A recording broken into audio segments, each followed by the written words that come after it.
Hello বন্ধুরা, কেমন আছো তোমরা সবাই? আশা করছি ভালো আছো আর আমিও ভালো আছি। তো স্মৃতি সোয়াল চ্যানেলে তোমাদের সবাইকে জানাই অনেক অনেক স্বাগত। তো চলো আজকের তোমাদের সাথে আমি একটা রান্নার রেসিপি শেয়ার করব। আর রান্নার রেসিপিটা হলো মোচা ভাজা। তো তোমরা কেউ কোনোদিনও মোচা ভাজা খেয়েছো কি আমাকে কমেন্ট করে জানাবে। তো চলো আজকে মোচা ভাজা করবো, এই রেসিপিটা তোমাদের সাথে শেয়ার করব।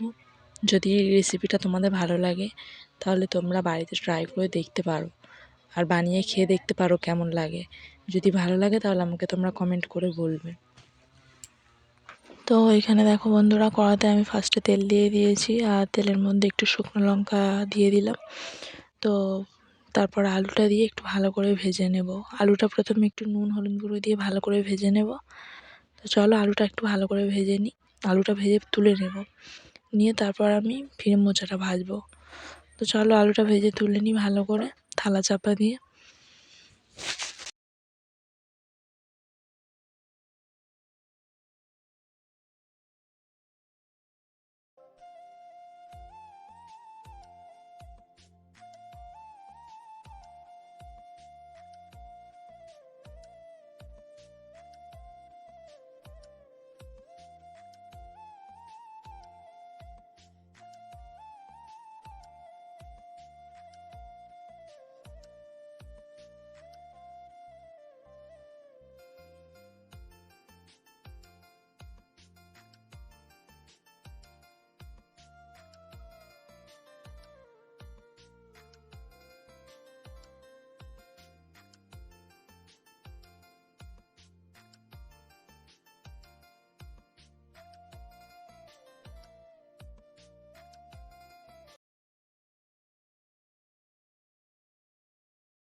তো এবার দেখো বন্ধুরা, আমার আলু ভাজাটা হয়ে গেছে। মোচা ভাজার জন্য কড়াতে তেল দিয়ে দিয়েছিলাম। তো তেলও গরম হয়ে গেছে, তার মধ্যে পেঁয়াজটা দিয়ে দিলাম। পেঁয়াজটা এবার হালকা করে ভেজে নেব।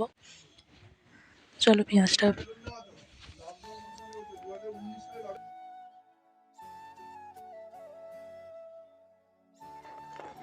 তো এখানে দেখো বন্ধুরা, পেঁয়াজটা ভাজা হয়ে এসছে।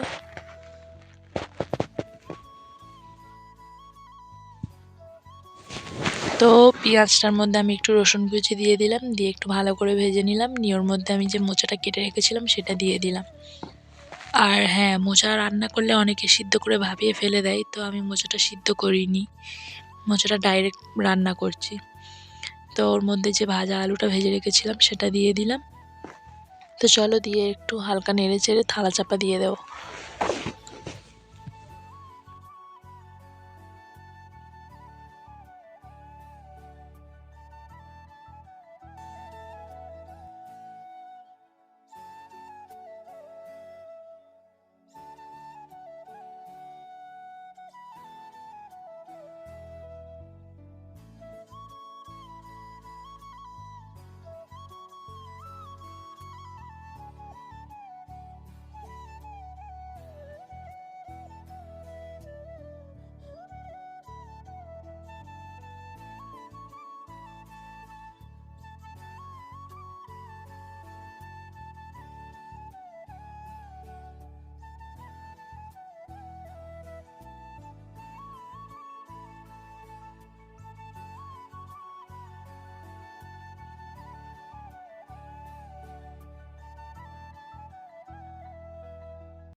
এইবার আমি একটু হালকা করে সামান্য নুন দিয়ে দিলাম।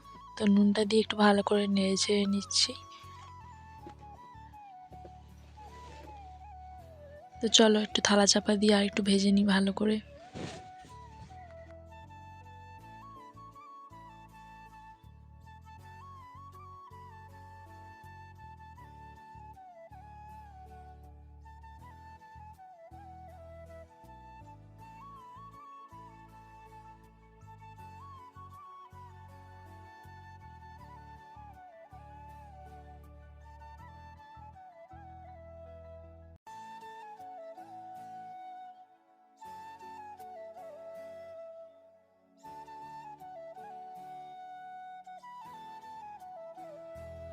আমার আজকের এই রান্নার রেসিপিটা যদি তোমাদের ভালো লাগে তাহলে আমাকে কমেন্ট করে জানাবে, আর আমার চ্যানেলটি সাবস্ক্রাইব করে দেবে, আর আমার ভিডিওটাতে একটা লাইক কমেন্ট শেয়ার করে দেবে। তো দেখো আমার এই হচ্ছে ফাইনাল মোচা ভাজা। তো তোমরা